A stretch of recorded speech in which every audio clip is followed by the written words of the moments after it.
Hi everyone, just wanted to put a video out there. I don't normally put videos on YouTube because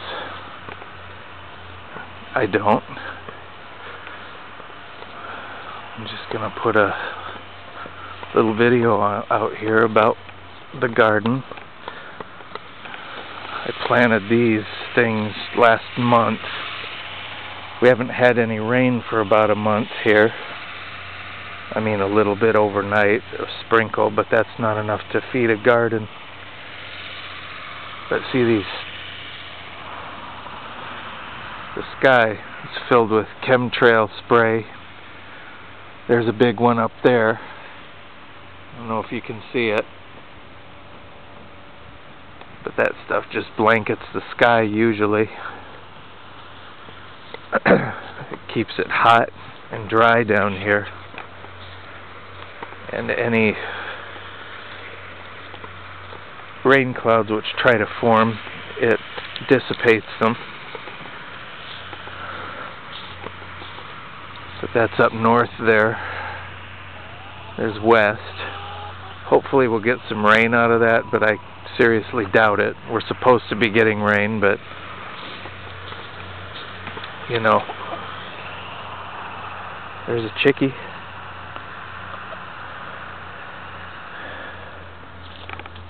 There's the rest of the chickies. Hi. What you guys doing? Waiting for food? I can't let you out. You'll scratch my garden up. Nothing's growing yet. No water.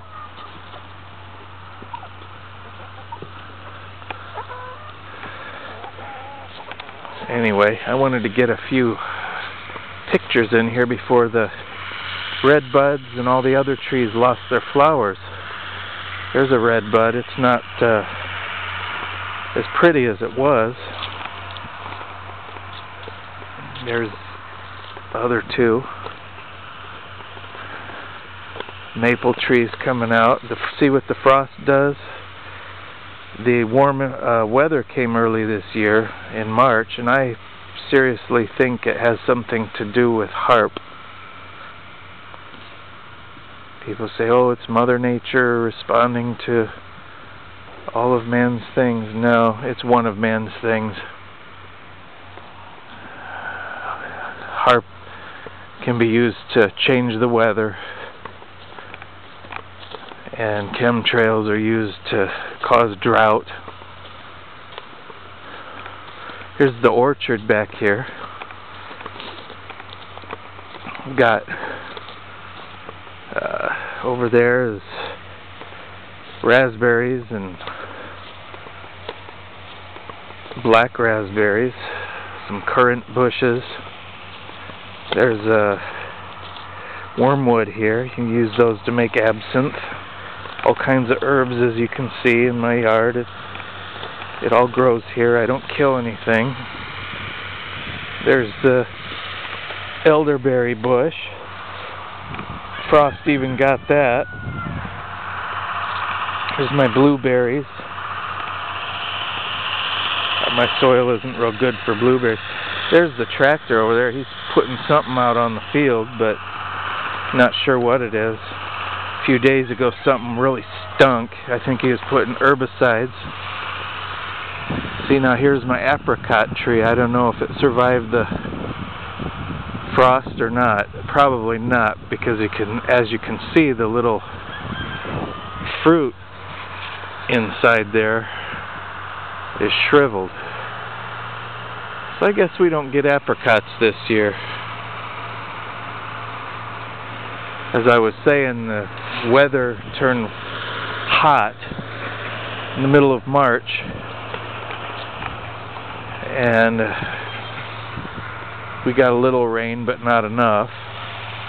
Now the cherries seem to survive okay.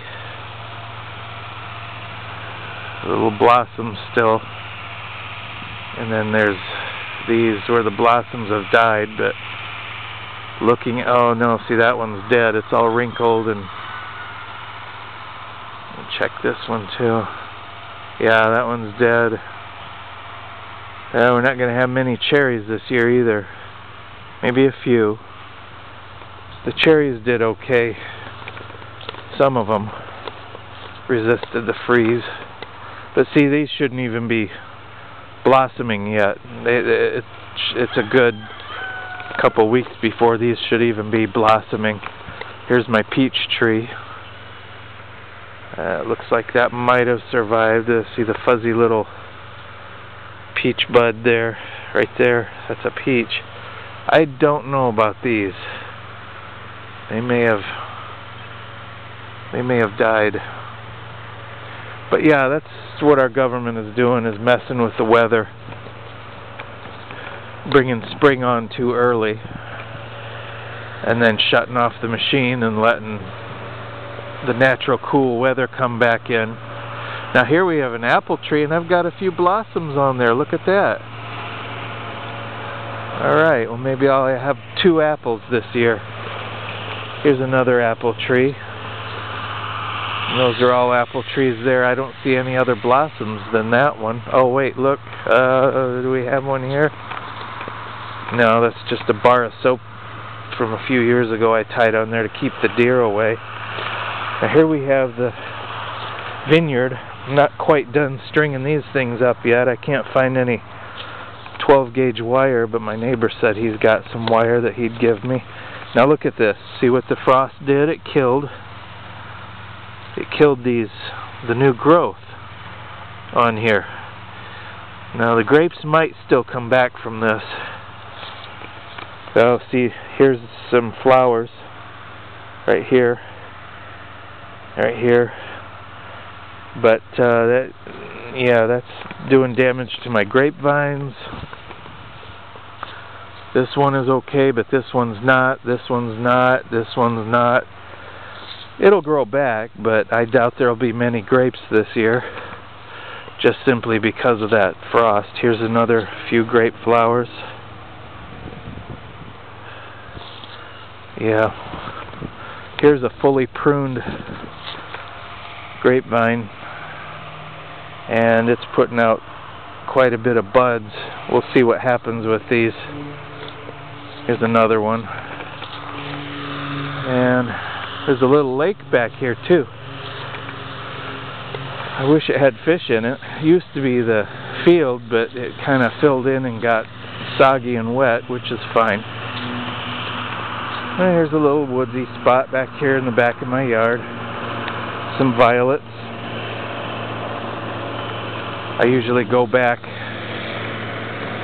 down across the field and back that way to the woods and look for mushrooms. There's some mullein down there protected by this old fence. Got all kinds of herbal remedies out in my garden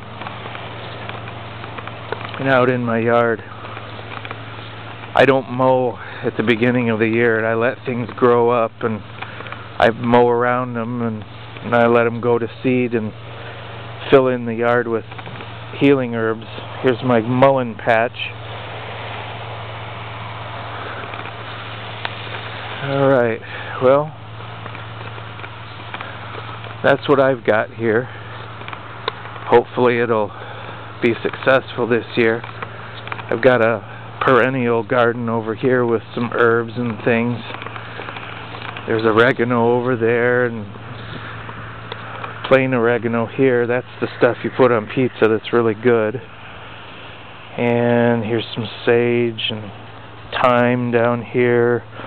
All kinds of shepherd's purse in here. This is good for urinary tract infections, things. Some sage. There's mugwort here. Mugwort here and here. There's a English walnut, I think. I don't even know that that's still alive. Yeah, it's still alive. Oh, here's some comfrey. I like comfrey. And there's my daughter over there by the chickens. Alright, everybody. Hope you enjoyed the video. Have a blessed day.